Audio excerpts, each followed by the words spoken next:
Bismillahirrahmanirrahim. Assalamualaikum warahmatullahi wabarakatuh. Bismillahirrahmanirrahim. Alladzi ja'ala syahr Ramadan syahral rahmah wal maghfirah. Asyhadu an la ilaha illallah wa asyhadu anna Muhammadar Rasulullah. Allahumma shalli ala sayyidina Muhammad wa ala ali sayyidina Muhammad. Rabbi shrah li sadri wa yassir li amri wahlul 'uqdatam min lisani yafqahu qawli.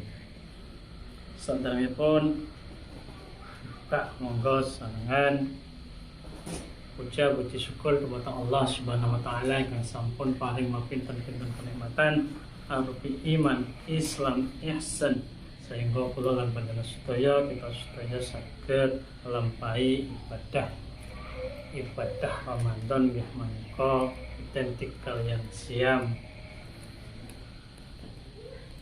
Monggo sareng-sareng kita sama-sama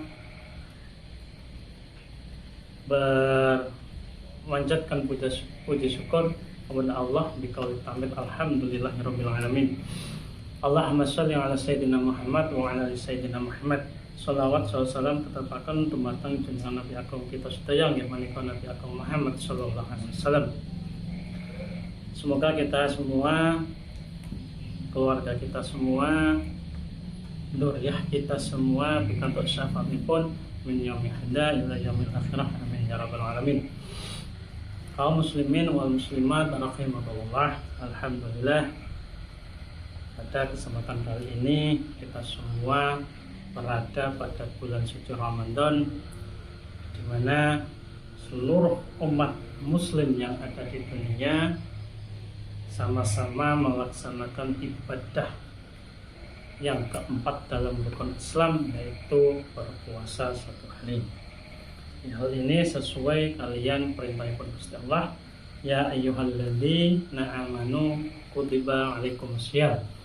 Ya ayyuhalladzi wong akeh amanu kang duweni iman kutiba den wajibaken alaikum ing atase amanu apa asyam melakukan puasa.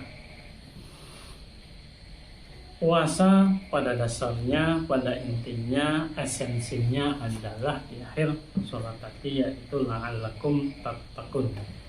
Esensinya meningkatkan kualitas ketakwaan kita kepada Allah Subhanahu wa ta'ala. Kaum muslimin wal muslimat rahimahullah, kita sudah memasuki Ramadan hampir lebih dari setengah perjalanan, dan ke depan kita akan melalui 10 terakhir atau 10 hari akhir dari bulan Ramadan. Ada satu hadis di mana hadis ini adalah hadis fi'liyah. Jadi hadis itu ada 6 macam. Salah satunya adalah hadis fi'liyah. Ada qauliyah, ada takriri, ada himmi, walwi, dan hadis qudsi. Diriwayatkan dari Aisyah radhiyallahu anha, kana Rasulullah sallallahu alaihi wasallam yajtahidu, bersungguh-sungguh, serius. Kanjeng Nabi itu serius dalam melakukan ibadah fil asril awakhir, ing dalam 10 hari terakhir bulan Ramadan. Maka ya oleh la yajtahidu, ora bersungguh-sungguh kanjeng Nabi akan ibadah fi khairihi, selain 10 hari akhir bulan Ramadan. Kita sepakat, kita tahu bahwasannya kanjeng Nabi Muhammad sallallahu alaihi wasallam adalah manusia paling mulia, manusia yang menuntun kita semua ke jalan yang benar, ke jalan terang benderang. Maka kita sebagai umatnya harus mencontoh, paling tidak kita mencontoh sedikit, syukur-syukur banyak dari sunnahnya kanjeng Nabi atau perilaku kanjeng Nabi. Di dalam 10 hari terakhir kita kasih contoh. ketika seorang selesai melakukan sahur, alangkah baiknya kita pergi sholat berjamaah di masjid. Kalau yang lalu-lalu belum, mulai depan, mulai tanggal 21 Ramadan sampai akhir Ramadan, kita usahakan ke masjid man shalla subha fil jama'ati kama sholli lailatan kullah. Barang siapa yang sholat berjamaah di masjid, pahalanya sama kayak sholat satu malam penuh. Yang sudah melakukan tetap istiqomah, yang belum melakukan kita mulai untuk melakukannya. Dan sebelum sholat subuh, alangkah baiknya kita sholat qobliyah subuh. Kita berangkat ke masjid, ke mushola, di sana ada kotak amal. Kata Kanjeng Nabi, tasaddaku, bersodakolah. Jadi ketika kita sebelum melakukan sholat subuh, maka bersodakolah. Sedekah subuh itu lebih utama daripada sodakoh di waktu-waktu yang lain. Boleh kita bersodakoh di asar, subuh, duhur atau malam, boleh. Tapi sodakoh subuh, kata Kanjeng Nabi, diriwayatkan dari Imam Al-Bukhari, malaikat mendoakan orang yang bersodakoh di waktu subuh. Allahumma u'ti munfikon khalaqan. Itu doanya malaikat kepada orang yang melakukan sodakoh subuh. Kita kalau di mushola tidak ada kotak amal, kita bisa bikin sendiri atau bisa minta organisasi untuk melakukan atau memberikan kotak-kotak amal di rumah kita masing-masing. Apalagi kita udah yang gajian udah pada cair THR-nya, yang bekerja udah terima gaji ke-13, kita sisihkan sedikit, 500, 1000, 2000. Sampai kita memasukkan uang kita ke kaleng, ke kotak amal, kita berdoa kepada Allah, ya Allah, dengan barokahnya sedekah subuh, maka saya minta tolong kepada Engkau ya Allah, saya minta hajat, kabulkanlah hajat saya, yaitu pengen kerja, pengen cari jodoh, pengen nikah lagi, monggo, nggak apa-apa, pengen usahanya sukses, nggak apa-apa, kabulkan, insya Allah kabulkan. Karena di waktu itu malaikat juga mendoakan orang yang sedang melakukan sedekah subuh. Setelah sedekah subuh, kita bisa melakukan sholat berjamaah di masjid. Kemudian setelah sholat berjamaah subuh di masjid, kita duduk di teras.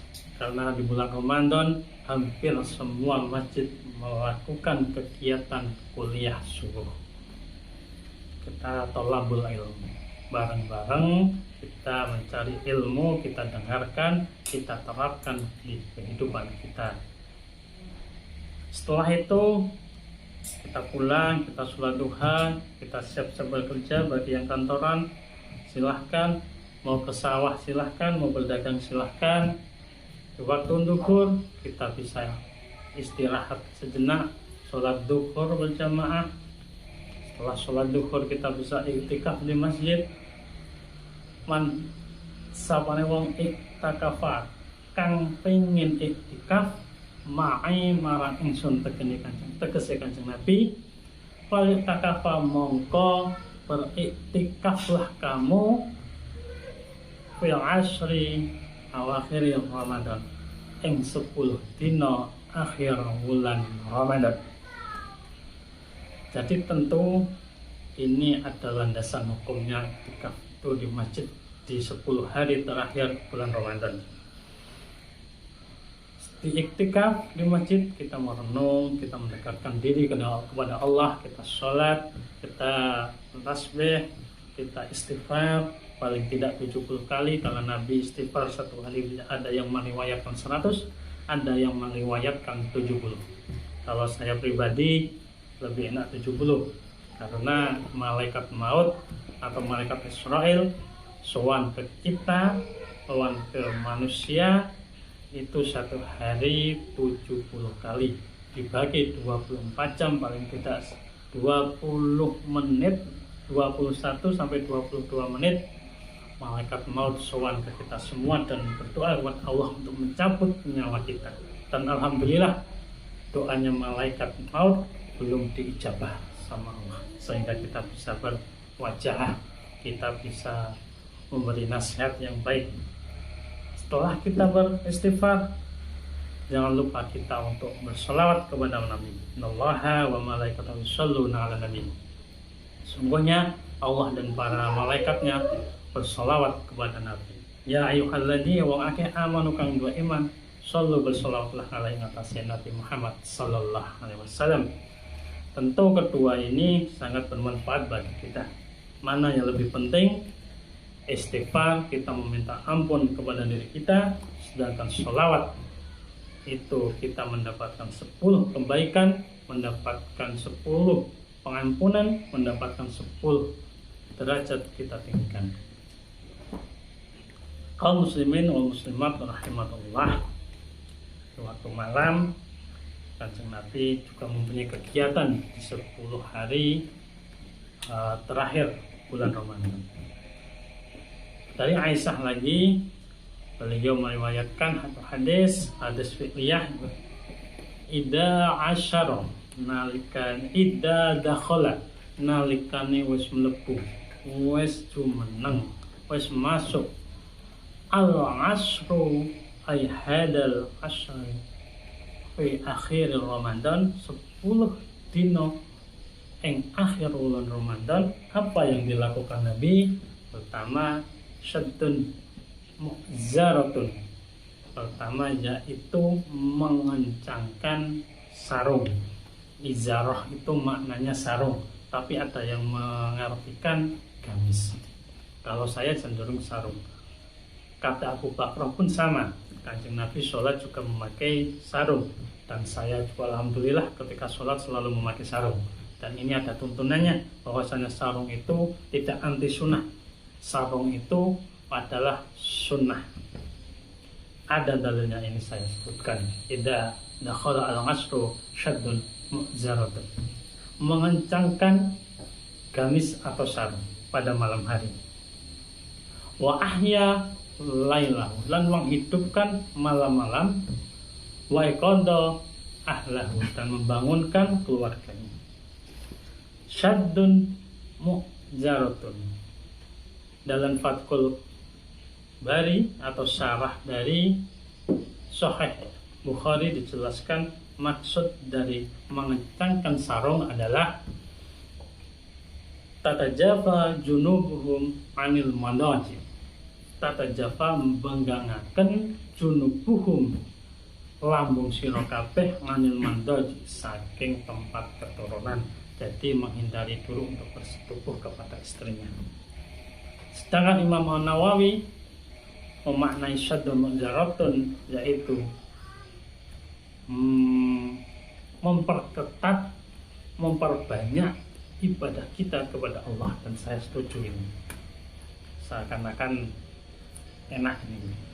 Jadi mu'zaratun itu memperketat dalam melakukan aktivitas ibadah kita. Di malam hari tentu tarawih ada, kemudian kita ada tadarus, wa ahya lailahu, man qoma sholat ma'al imam hatta yusalfat, sampai selesai kutiba ditulis lahum man qiyamul lail. Jadi orang yang sholat tarawih sampai selesai dengan imam, maka ditulis sebagai sholat qiyamul lail. Ada hadis juga, inna sholata ma'al imam an yunsrifa. Jadi beda redaksi tapi intinya sama. Ma'asyiral muslimin wal muslimat rahimakumullah. Yang kedua adalah wa ahya lailahu, menghidupkan malam-malam di 10 terakhir bulan Ramadan. Kita tahu di musola, di masjid, di kampung-kampung banyak melakukan tadarus. Artinya banyak dari tanggal 21, 23, 25, 27, dan 29 banyak yang menghatamkan Al-Quran. Tapi ingat, kata Kanjeng Nabi, tahru, carilah Lailatul Qadar, malam Lailatul Qadar fi witri ing dalam ganjil minal ashri akhir Ramadan. Jadi hadisnya jelas, Lailatul Qadar itu diibaratkan dicari di tanggal 21 sampai akhir bulan Ramadan. Walaupun ada bagian ulama yang mengatakan kita tidak tahu itu kewenangannya Gusti Allah, dari 1 sampai tanggal 30 itu ada yang mengatakan bisa terjadi. Tapi hadis yang sahih adalah taharrul Lailatul Qadri fil witri minal ashri awakhir Ramadan. Ketika kita sudah menghatamkan Al-Quran tanggal 23, maka lanjutkanlah tadarusnya di musola-musola sampai selesai Ramadan. Ketika kita sudah menghatamkan Al-Quran di tanggal 21, lanjutkan membaca Al-Quran sampai selesai. Insya Allah kita akan menemukan Lailatul Qadar atau 1000 bulan lebih baik. Yang ketiga yaitu wa'ahla wa'aiqadha ahlahu, membangunkan keluarganya. Kita tahu keluarga Kanjeng Nabi banyak, istri karone kathah. Ketika malam-malam di akhir 10 hari akhir Ramadan, Kanjeng Nabi mengetuk semua pintu keluarganya untuk bangun. Ini menjadi landasan hukum ketika kita sebagai bermasyarakat untuk membangunkan orang-orang dalam melakukan ibadah qiyamul lail. Kita tahu sendiri di masyarakat kita ada speaker, ada HP, ada toa, malam-malam sahur, kum, kiaman. Itu ada landasannya, ada dalilnya. Ini yang saya bacakan tadi. Besok di tanggal 21 ditambah lagi, jangan lupa untuk melakukan qiyamul lail. Sahur juga ada berkahnya. Sahur sira kabeh, fa inna sahura satu menit sahur iku barokatan, ada berkah. Jadi orang yang membangunkan sahur, yang membangunkan untuk berqiyamul lail itu ada tuntunannya semua. Demikian yang bisa saya sampaikan, mudah-mudahan bermanfaat bagi kita semua. Apabila ada tutur kata yang kurang berkenan, saya mohon maaf sebesar-besarnya. Billahi taufiq wal hidayah. Wassalamualaikum warahmatullahi wabarakatuh.